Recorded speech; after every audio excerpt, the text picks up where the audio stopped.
जीवन और मृत्यु के बारे में ज़्यादा जानकारी किसी को नहीं होती है।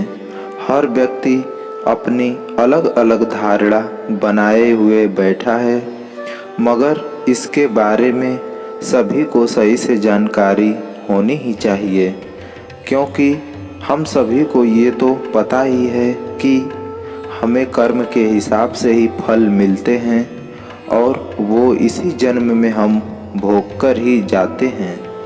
अगर बात करें पुराणों की, तो पुराण में भी जीवन और मृत्यु के बारे में बहुत ही विस्तार से बताया गया है।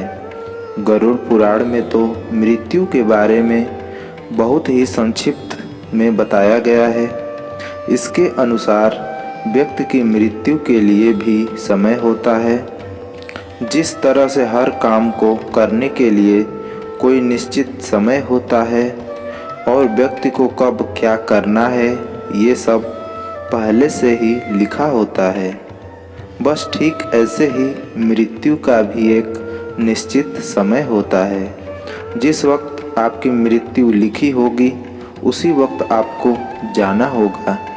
इसके अलावा एक और मृत्यु के बारे में आप सभी ने अवश्य सुना होगा, जिसे अकाल मृत्यु कहते हैं। अक्सर आपके आसपास के लोग अकाल मृत्यु के बारे में बातें किया करते होंगे। क्या आपको पता है कि अकाल मृत्यु आखिर होता क्या है? और जब किसी व्यक्ति की अकाल मृत्यु हो जाती है तो उसके बाद क्या होता है? अगर नहीं तो आज इस वीडियो में आपको हम इसी के बारे में बताने जा रहे हैं। अगर हमें ये जानना है कि अकाल मृत्यु होने के बाद क्या होता है, तो उससे पहले हम सभी के लिए ये जानना बेहद ज़रूरी है कि आखिर ये अकाल मृत्यु होता क्या है। गरुड़ पुराण के अनुसार हर व्यक्ति के जीवन के 7 चक्र होते हैं। हर मनुष्य को जीवन में इन 7 चक्रों को पूरा करना रहता है। अगर कभी कोई मनुष्य इन 7 चक्रों को पूरा नहीं कर पाता है, या फिर कह लीजिए कि वो अकाल मृत्यु को प्राप्त हो जाता है, तो मरने के बाद भी उसे कष्टों से छुटकारा नहीं मिलता है। मनुष्य को मरने के बाद भी ढेर सारे कष्टों को झेलना पड़ता है। गरुड़ पुराण में अकाल मृत्यु के बारे में भी बताया गया है। इस पुराण के अनुसार अगर कोई व्यक्ति किसी दुर्घटना में, जल में डूबने से, या सांप के काटने से, या फिर किसी रोग के कारण, या फिर गले में फांसी का फंदा लगने से, या फिर भूख से पीड़ित होकर, या फिर किसी हिंसक प्राणी के द्वारा मारा जाता है, तो ऐसा ही व्यक्ति अकाल मृत्यु को प्राप्त हो जाता है। ऐसा गरुड़ पुराण के सिंहावलोकन अध्याय में बताया गया है। इसके अलावा बहुत से लोग ऐसे भी हैं जो आत्महत्या कर लेते हैं, लेकिन गरुड़ पुराण में उसी आत्महत्या को सबसे ज़्यादा घृणित और निंदनीय अकाल मृत्यु बताया गया है। ऐसा माना जाता है कि अगर कोई आत्महत्या करता है तो इसका मतलब यह होता है कि वह ईश्वर का अपमान करता है।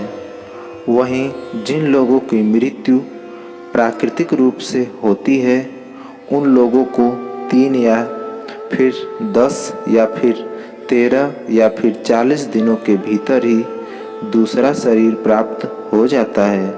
लेकिन जो लोग आत्महत्या करते हैं, उन लोगों की जीवात्मा पृथ्वी लोक पर ही भटकती रहती है। ऐसा माना जाता है कि ये आत्मा तब तक पृथ्वी लोक पर भटकती हैं जब तक वह आत्मा प्रकृति के द्वारा जो उसका निर्धारित जीवन चक्र है उसको पूरा नहीं कर लेती हैं। इस अवस्था में जो जीवात्मा होती है उसे अगति कहा जाता है। ऐसे में न तो जीवात्मा को स्वर्ग लोक की प्राप्ति होती है और न ही नरक लोक की प्राप्ति होती है। जिन आत्मा की मृत्यु अकाल तौर पर होती है उन्हें सुख, भूख, प्यास, संभोग, क्रोध, दोष, वासना, राग आदि की पूर्ति के लिए अंधकार में ही भटकते रहना पड़ता है। ये आत्मा तब तक अंधकार में भटकती रहती है जब तक उस आत्मा का परमात्मा के द्वारा निर्धारित जो जीवन चक्र होता है वो पूरा नहीं हो पाता है। जब वो चक्र पूरा हो जाता है तो आत्मा को मुक्ति मिल जाती है। प्राकृतिक रूप से मरने वाले लोगों को सीधे मोक्ष की प्राप्ति होती है, लेकिन कुछ लोगों की प्राकृतिक मृत्यु नहीं होती है। जैसा कि अभी हमने आपको ऊपर बताया, तो उन लोगों की जो आत्मा है वो भटकती रहती है। यही भटकती आत्मा बाद में भूत प्रेत बन जाती है और लोगों को परेशान करती है। भूत प्रेत जो शब्द है वो हमेशा अशरीरी अतृप्त आत्माओं के लिए ही उपयोग किया जाता है। इस स्थिति में होता क्या है कि मनुष्य का शरीर तो नष्ट हो जाता है, लेकिन उसकी आत्मा का संसार से बंधन बंधा ही रहता है। जब कोई इंसान मरता है तो सबसे पहले उसके हाथ पैर सुन्न हो जाते हैं, इसके बाद उसका शरीर सुन्न हो जाता है और सबसे अंत में व्यक्ति के मस्तिष्क से हृदय का जो संबंध है वो टूट जाता है। फिर जो जीवात्मा होती है वो शरीर से निकल जाती है। जब कोई व्यक्ति जहर खाने से, अचानक चोट लगने से, शरीर के जल जाने से या फिर किसी अन्य दुर्घटना की वजह से मृत्यु को प्राप्त हो जाता है, तो उन्हीं की आत्माएं जो होती हैं वो भूत प्रेत बन जाती हैं। यही वो स्थिति होती है जिसमें व्यक्ति का शरीर तो नष्ट हो जाता है, परंतु जो आत्मा होती है वो वहीं आसपास भटकती रहती है या फिर किसी हिस्से के पास में ही रहती है। इसके साथ ही आत्मा की जो भी इच्छाएं होती हैं वो भी बनी रहती हैं। लेकिन जैसा कि हम जान ही चुके हैं कि आत्मा के पास शरीर तो होता नहीं है, तो वो उन इच्छाओं को पूरा नहीं कर पाती है। ऐसे में ये आत्माएं अपनी इच्छाओं को पूरा करने के लिए अपने आसपास के व्यक्तियों को कष्ट देना शुरू कर देती हैं।